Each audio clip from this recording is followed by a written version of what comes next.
Welcome to the Spring Hills Podcast. Today we've brought in some Christian business owners, local Christian business owners. So today I've got with me Matt Riveras. Is that how you say your last name, Riveras? Yes. And then Chris and Amanda Medford. So we're going to talk with them a little bit about what it's like being a Christian and a business owner at the same time. So first, Matt, let's start with you.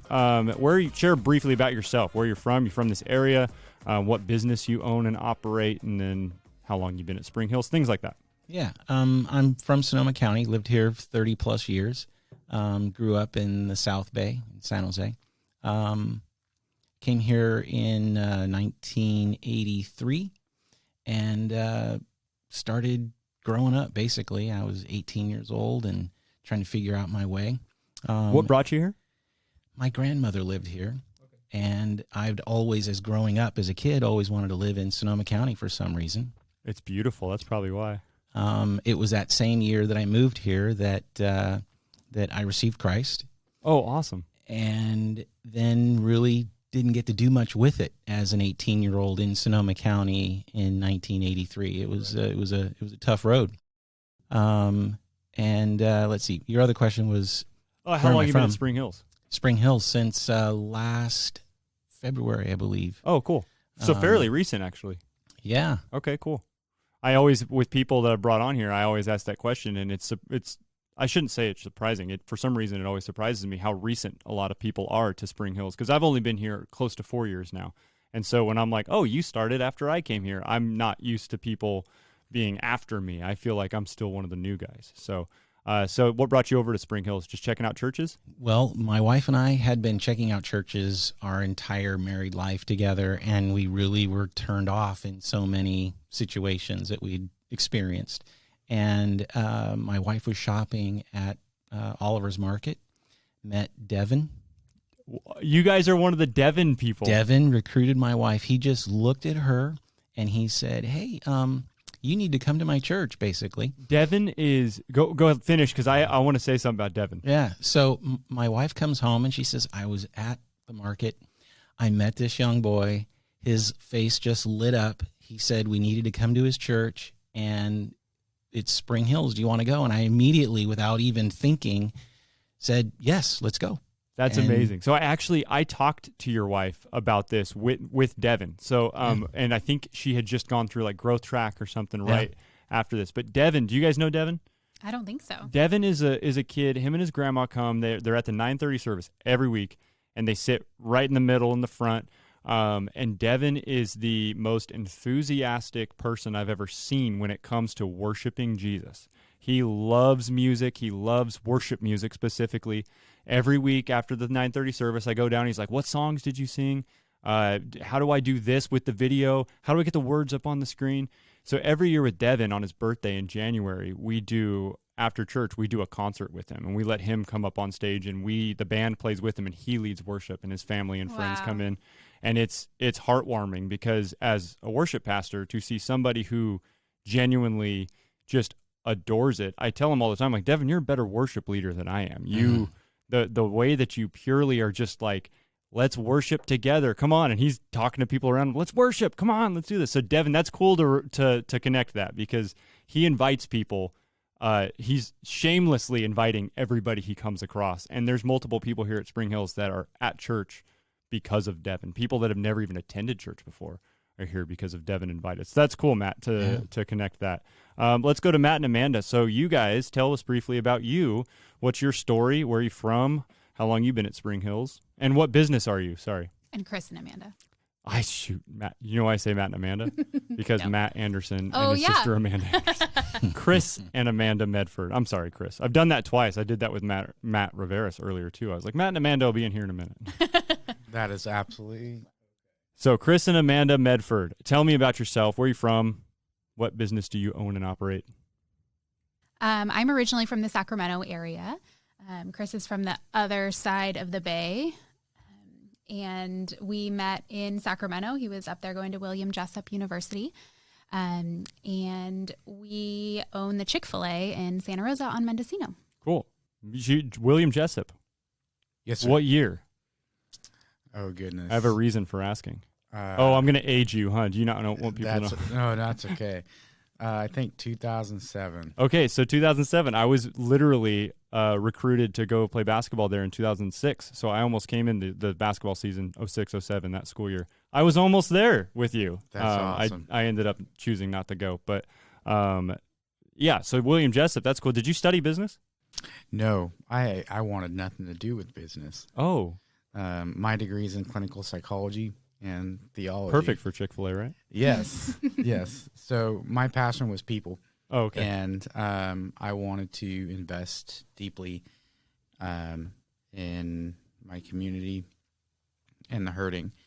And so I graduated with a degree in clinical psychology, went into the field, and ended up doing just that. Okay.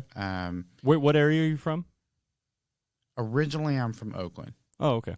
Yeah. So somewhat the Bay Area, East Bay. East Bay. All right. Yes. Cool. And then William Jessup, why did you choose William Jessup?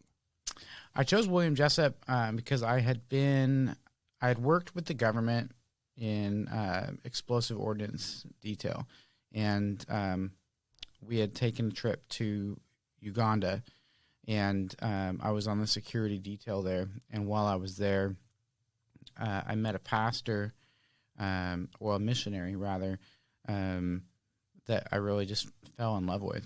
And he had mentioned to me that he had gone to San Jose Bible College.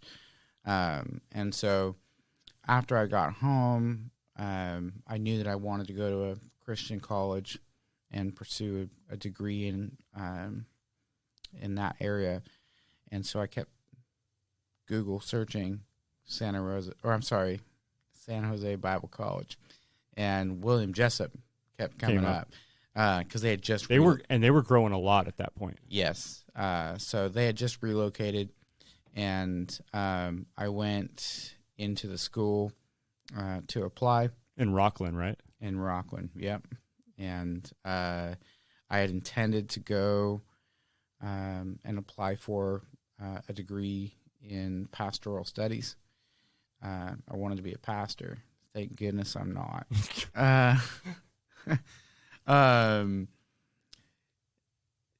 The pastoral head had been recently in a medical accident, and so they said, you can't sign up for that degree today, but why don't you choose psychology?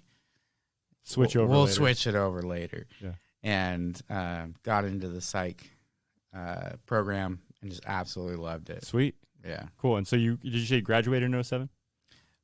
Correct. Okay. Yeah. And then you met at Jessup? Were you at Jessup? No, I graduated from San Diego State University. Okay, but you guys met in the Sacramento area. And Yep.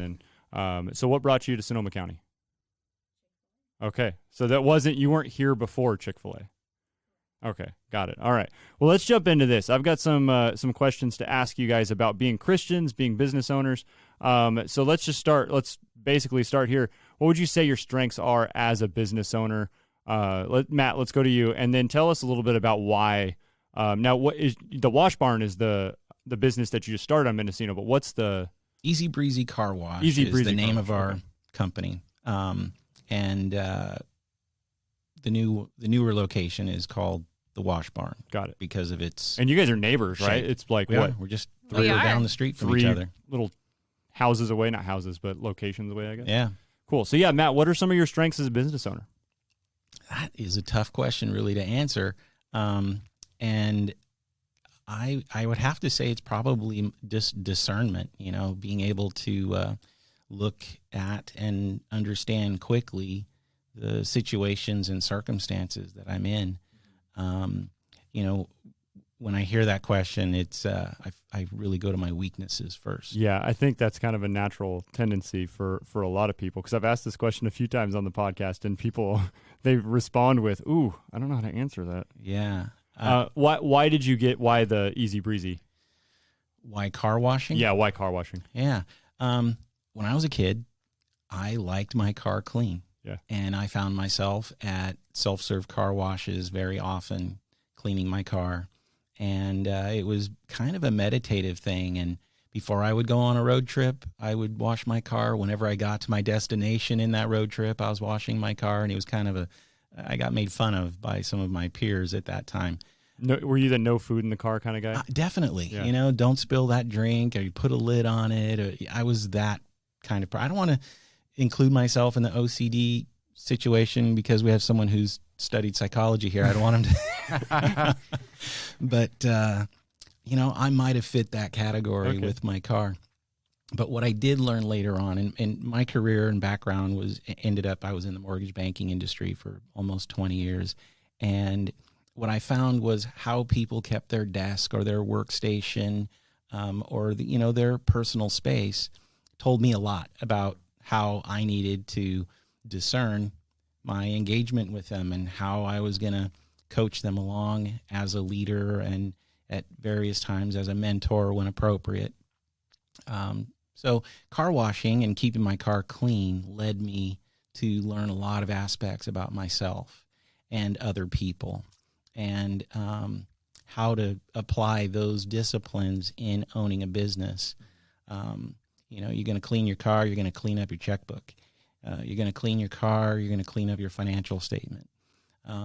There are some correlations that I've maybe unilaterally applied, but I really find that it is something that's commonplace for people, that if they can learn these disciplines and keeping their car clean, that probably translates into other aspects of their life that are beneficial for them as well. Yeah, I've seen that happen in my own life, just having, because I would never classify myself as OCD either.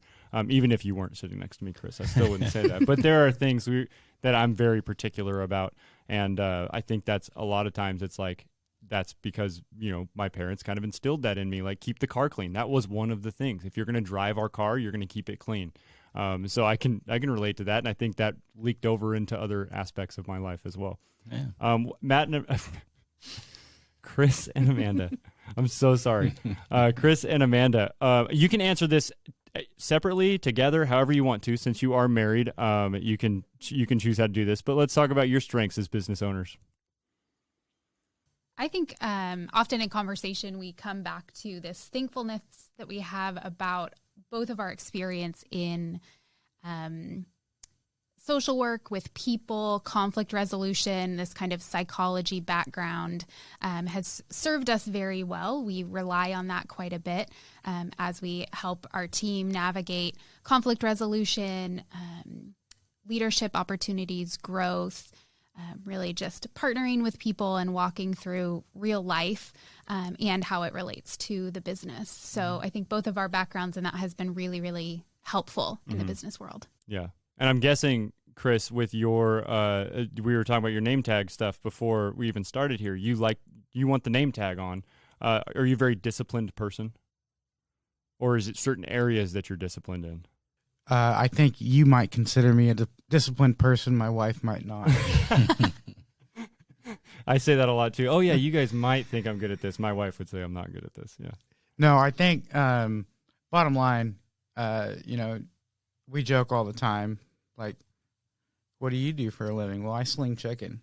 But really, we're in the people business. Yeah. Every business is comprised of people, is designed to serve people, and is as a benefit to that, it also funds people's lifestyles. So Amanda and I say all the time, it's like having 105 kids, right? We have around 100 plus team members on our payroll, and we love every single one of them. It's like a family with selective process. You can't fire your sister. Yeah. But at the same time, because there's that level of performance evaluation in the process, we can almost be tighter as a team as we ever could as a family. And so I think our greatest strength is just focusing on people. We love people, and we care for people, and we do everything we can to push that forward. Yeah. How has being a Christian impacted your business, Matt? That's a tough question. Tougher than the first one. Oh, well, this is only going to get better then. Yeah. Yeah. Because I have to tell you that there are sometimes when I wonder how good a Christian I am actually being in my business life when I'm dealing with things like theft, vandalism, customers that are just, maybe suffering from either extreme stress or mental illness or drug abuse, finding needles on my property. I really am questioning myself and then coming on the other side of that where I'm really just praying for guidance because you get angry.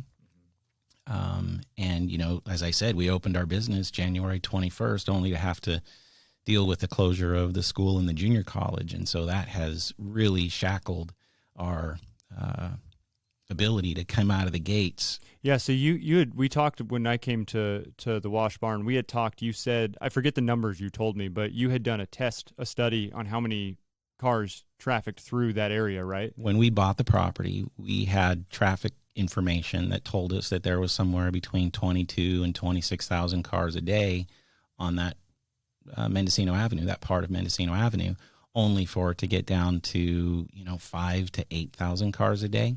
Because the schools are closed mainly. Exactly. Yeah. That's a huge chunk. I mean, the junior college you're directly across from the junior college, is that right? Directly across from Santa Rosa High School, a little bit down the street from the junior college. Okay. And we were really, we purchased that property 3-4 years ago with the intention of partnering with the schools and really, educating them about our environmental contribution as a car wash and how we reclaim and reuse water. We recycled a building. Our carbon footprint as far as car washes or just about any other business is lower than anyone that I can think of as we repurposed a 50-year-old building. And just to help kids with, the educational process of business, et cetera, only to open our doors to no kids. Right. Yeah. And no opportunity for teachers and coaches, et cetera, aren't really interested in talking about getting together with us right now because they're dealing with their own stuff. It's great. Yeah. Well, they can't engage. Yeah. Yeah. That's crazy. So yeah, I kind of interrupted you there and asked you that question, but being a Christian impacting your business. Right. So I think it just helps me have that place of where I can go emotionally, and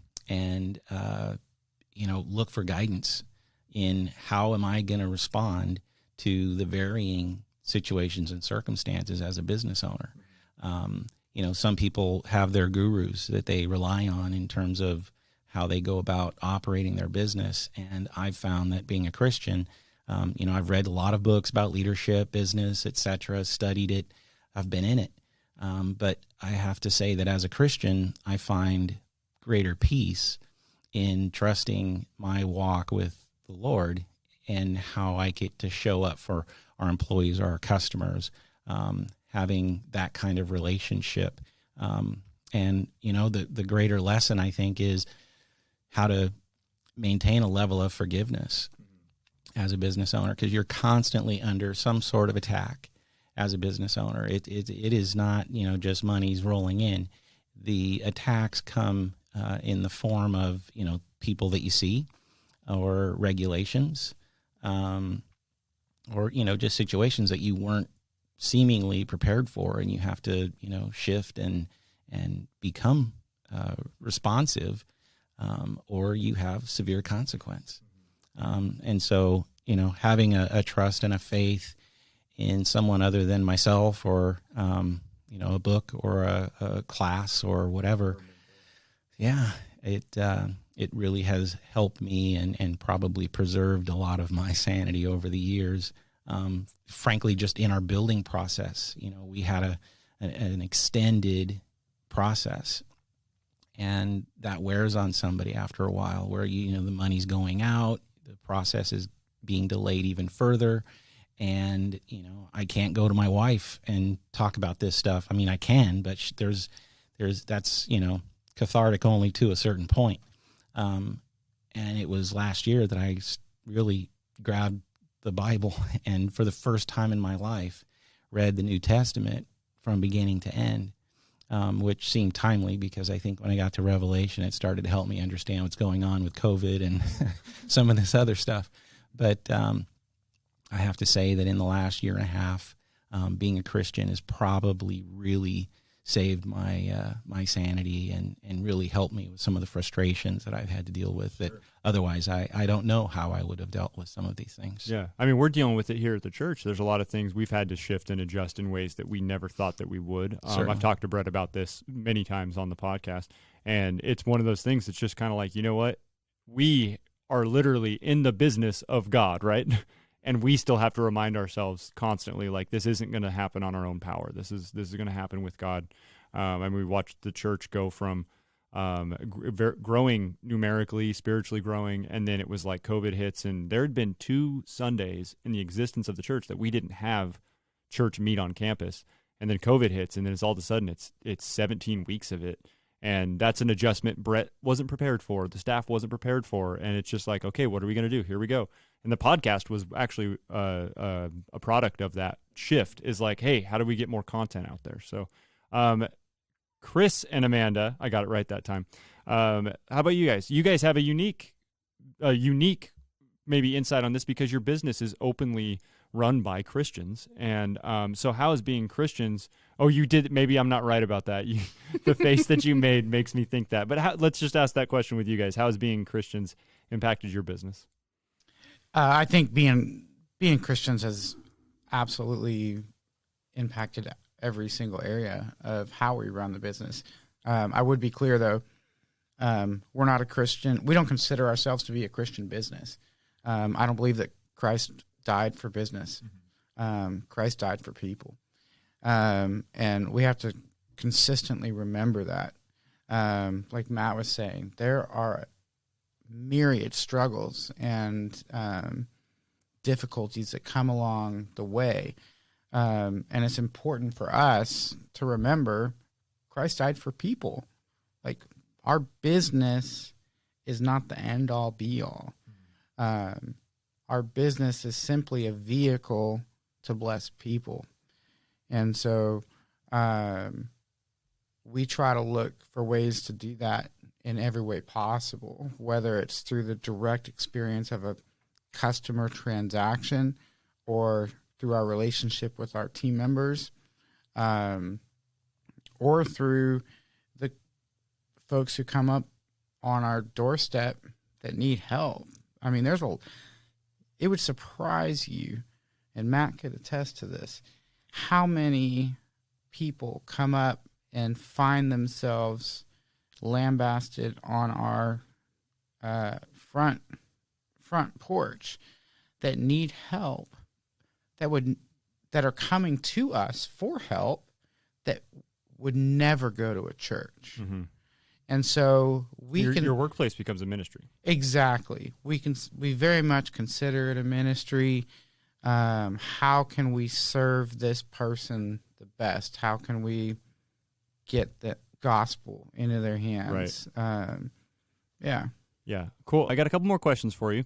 I want to talk about COVID. I know that's been probably a big adjustment for not just people in their everyday lives, but business owners as well. We've heard a lot of struggles with that. So we'll get to that in just a minute. I got a couple other questions, Christians being in business here. I just did the story of Spring Hills. I did a series with Brett and Eve talking about basically the process that it was in 1992, starting the church. And we went basically in chunks of time. So the first couple years and then the next couple years, and then we ended up here in the COVID days. But one of the common themes that kept coming up throughout that whole thing was the miracles that they saw God perform throughout the entire existence of Spring Hills. So what kind of miracles have you seen God perform in your own business that's helped you keep going, or that's just, contributed to your business? We can start again. We start with you, Matt. Contributed to your business as a whole. I think the miracle that I'm there is really how I would answer that. If you could see the video of where I came from to where I've gotten to, the miracles are endless. Having mentors, people that, just put themselves in my path, that were truly, blessings, angels, that were moved to give me information that allowed me to discern how to, navigate a path. The opening of this, let me just back up. I had a career of almost 20 years in a mortgage banking. It was fantastic. I had a great area from Monterey to Ukiah. I was traveling a lot in that capacity. I had a big budget and a lot of financial success in that career. I left that career to be in the car washing business.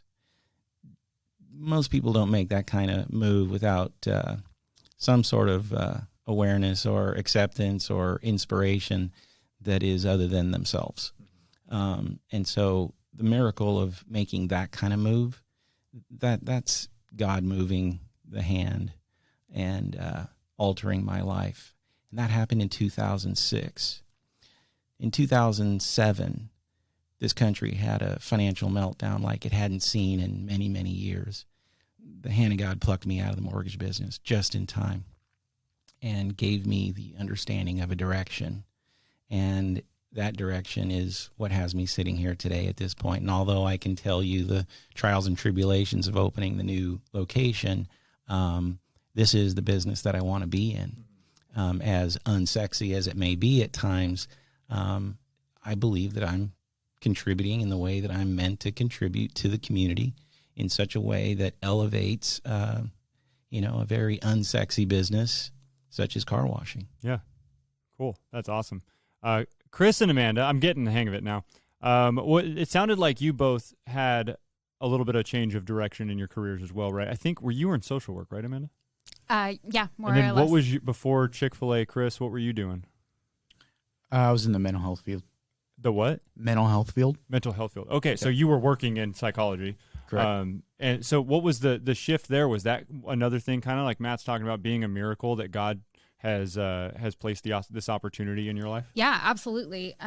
Chris was laid off from his position in the mental health field as the youngest tenure in his position.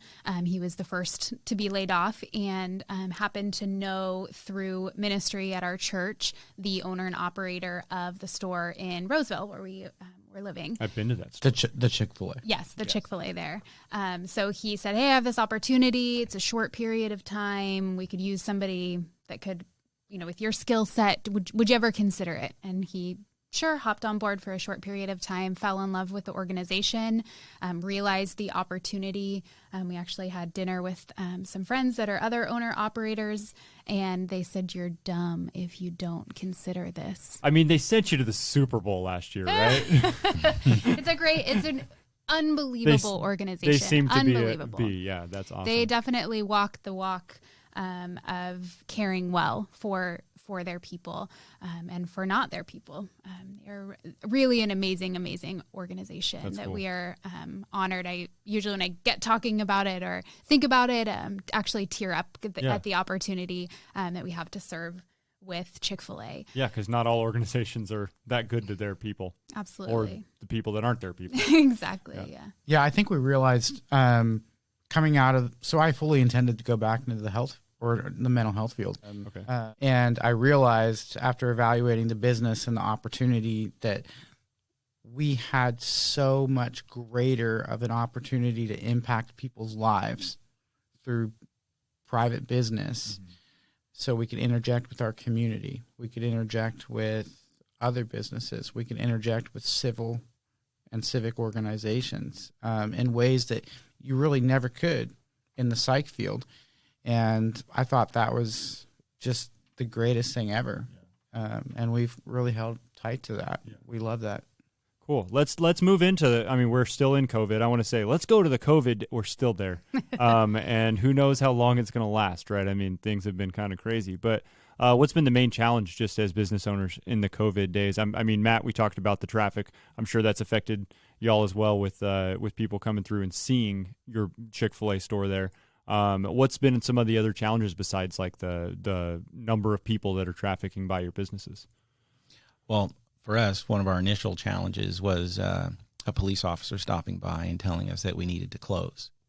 Oh, I remember. Yeah, because we were deemed non-essential, and we, my business partner and I, we took that as okay. Maybe we need to consider that, and the more that we considered that, the more we realized, well, wait a minute, our business model is already socially distanced in its design.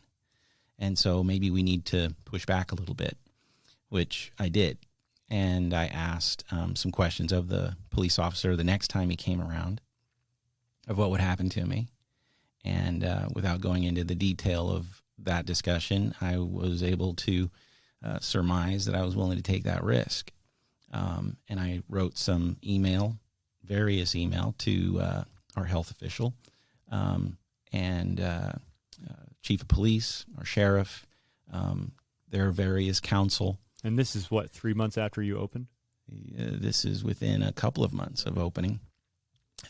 Helping them understand that what I would prefer is, rather than just shutting down because we're deemed non-essential, that they would send a health official or a health inspector to our business to look at our protocols and then deem us a threat rather than non-essential, which I really wish they would have done with a lot of businesses, because so many businesses that were forced to close and deemed non-essential just never had a chance. They really just didn't, and they were so afraid. And I don't fault them for that, but for whatever reason, you talk about those miracles.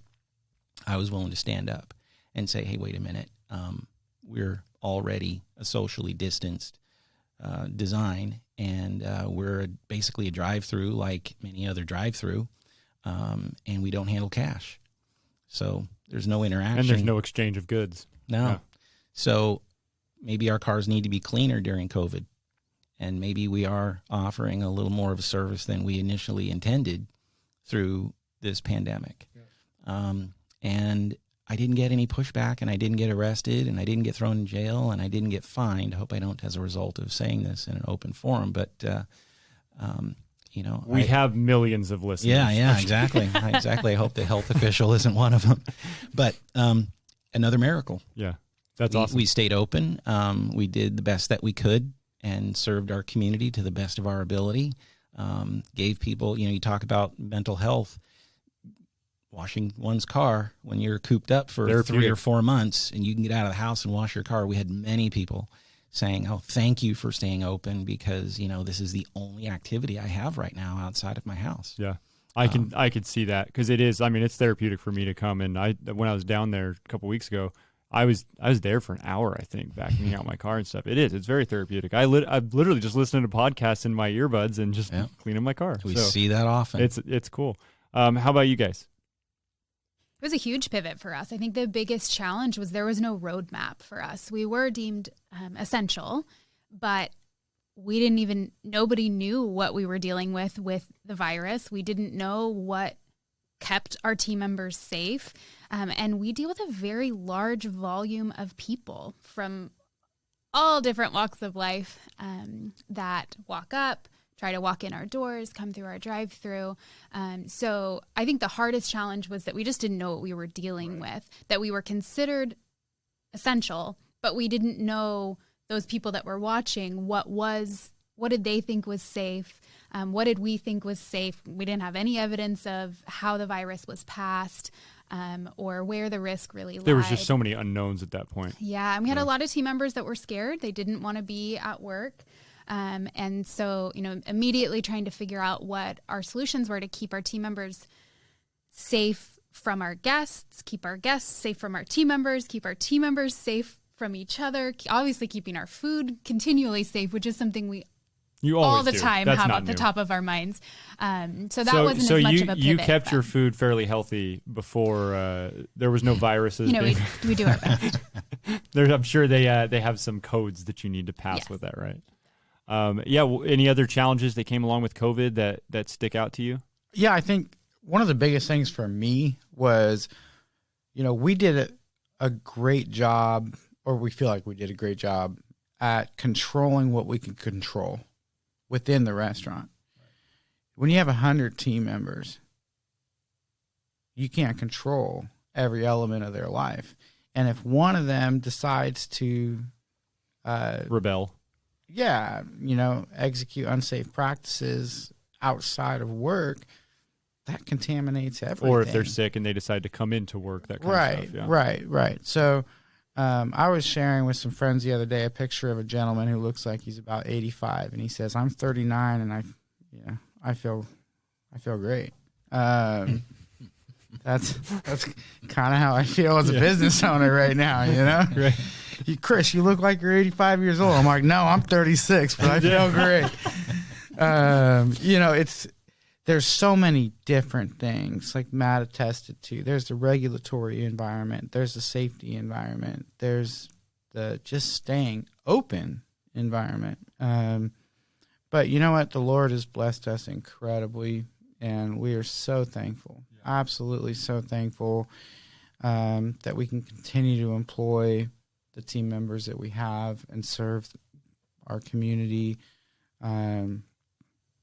I thought it was really fun to see what all the different business owners are doing, right? You want somebody creative. You like the creativity, yeah. I love the creativity. I love the problem-solving aspect. I love the genuine entrepreneurship of, like, that's a true entrepreneur that says, well, let me measure the risk and then decide what I'm going to do, right? If there's a lot of people that aren't cut out for that. It's not in their DNA, and they're not the right person to be a business owner and an entrepreneur. We see that in churches, because right now that's the same thing. Churches are trying to figure out. We couldn't do Adventure Week, which was such a bummer, because Adventure Week is one of the highlights of the year, because we get the kids are all with 450 kids on campus, and we get to teach the gospel to them, and it's just such a big event, right? And we were just like, man, it was a gut punch to not. It was already a gut punch when it was like we thought we were going to be open again by Easter, which now that's laughable. But then it was like, is Adventure Week going to happen? Because it's in June. Are we going to be okay by then? And then it was like, all right, how are we going to adjust this? And they built a TV set basically in the kids wing, and we made a TV show. And y'all killed it. And it was amazing. And job. what ended up being such a cool thing was that didn't just go to the kids this time. It went to first of all, it went to I think like 800 or 900 homes. And that's multiple kids in each home, and that's parents now getting to see the message of the gospel, like all the different things. Ends up being this huge, like, okay, God's working in that too. But the creativity that you had to do to adjust into how are we going to do this? Because we obviously want people on our campus. We love to have people here. We love doing events. And the leaders of the church here, we like the big events. It's fun. We want to do Bethlehem and Christmas Town for Christmas, but we're not sure what we're going to be able to do, and having to have the creativity is really, it stands out. It's also very fun to see what some people have. There's the King of Country is doing drive-in concerts, and I've been seeing lots of videos of that. And I'm like, that's awesome. People miss concerts, drive-in concerts. That's great. Yeah. Drive-in theater's been around for a long time, right? Let's make it a concert. Yeah, for us it was things like, how do we take payment without touching? Right. You didn't realize how many touch opportunities there were, right? So how do we take payment without touching? How do we have our team members washing their hands every half an hour at the time when they're outside taking orders in the drive-thru? So then we have outside hand washing stations. Just really pivoting to how we need to serve our team, serve our guests, and reinvent those interactions was definitely a challenge without a roadmap, but was really, really fun. Well, let's ask one final question. We have a lot of people within our church, and I'm not sure if there's any people that listen to this that aren't part of Spring Hills, but if they are, there might be a few people that fit this description. People that are not only business owners, people that aren't like entrepreneurs, but work in business, are still in the workforce. How do we encourage just you, maybe as business owners or just as, Christian people that are working in a business? How do we encourage these people? Because this has been a challenging 8 months. It's weird. How do we encourage them just to keep moving forward? What's something you can share that might be an encouragement to people working wherever they're working right now as Christians in the workforce? So we'll keep the order as you've had it with Sure, me. yeah, we can go to that first. For someone that is in business and not a Christian, my heart goes out to them, and I would ask them to really consider looking at what it means to be a Christian. And for those people that are in business and happen to be a Christian, when you are running up against some of these tough times, for me, as I said earlier, I found Scripture was my solitude. I really felt like I was having a direct relationship, a direct conversation with God, and that I was waking up at 4:30 in the morning, energized to do at first it started off I was waking up at like 6, and I would read for about a half an hour and then get on with my day. And then I found at times I was waking up at 4:30 in the morning, energized, looking forward to it. And it was almost like He woke me up. You know, it was like, hey, come on, we're gonna talk this through. Snap, let's go. And I would read scripture, and I would come up with answers for some of the, deepest, darkest challenges that I was having with our construction process and the people that I felt were standing in my way. And how am I supposed to deal with this person where I really just want to wring their neck? I had to find another way to deal with it. And I found that, as hokey as it may sound for some people listening to me saying that, that is my truth. I found my answers in just turning to Scripture. And so that would be my advice to the Christian. And I think it would also be my advice to the non-Christian if they would be open to that. Yeah, awesome. Medford's. Amanda probably has a better response to this than I do. But I think ultimately our calling is to love Christ and inspire others to do likewise. And I have to often remind myself that while the business provides a financial platform within which or upon which to live, that's not why we are in this. We're in this to serve people and to execute the will of the Lord. And, COVID needs physicality in order to spread. The gospel does not. And so there's no way that COVID's going to hold us back from that. And, yes, payroll might get really tough. Sales might put a damper on things or a diminishment of sales. But there's absolutely nothing there's very few things, and COVID is not one of them, that can prevent us from investing deeply in people and spreading kindness, care, and love to everybody and exuding the elements of the gospel, even if I'm not talking to you about Mark 5:21, right? Our business desire is to make you so curious as to why we behave the way we do that you're going to ask questions. Yeah. And COVID's not going to stop us from doing that. It might slow us down at some points, but it's not going to stop us. Yeah. Did you have a better answer than That was a pretty good answer. It was, Chris. I don't know how you said good. that, but yeah. I think similarly, the principles in the Bible, they work. They're good. They're proven. It's almost like time. God knows what he's talking about, it's huh? like he does. I think he does. And part of the reason we love Chick-Fil-A is because we sassed you about Christ didn't die for businesses, right? Yeah, yeah. Right. But I like sass, by the way. Sass is one of my favorite things. It's one of my specialties. Our business, Chick-fil-A as a whole and individually within our store, those principles are interwoven in what we do. We teach our team members, regardless of who they are, right? It would be illegal for us to only hire certain kinds of people in our business.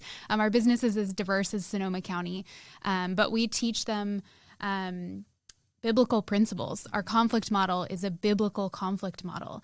We expect our team members to treat each other and to care for each other in ways that are aligned with the Bible, because that works. That's how conflict is resolved well.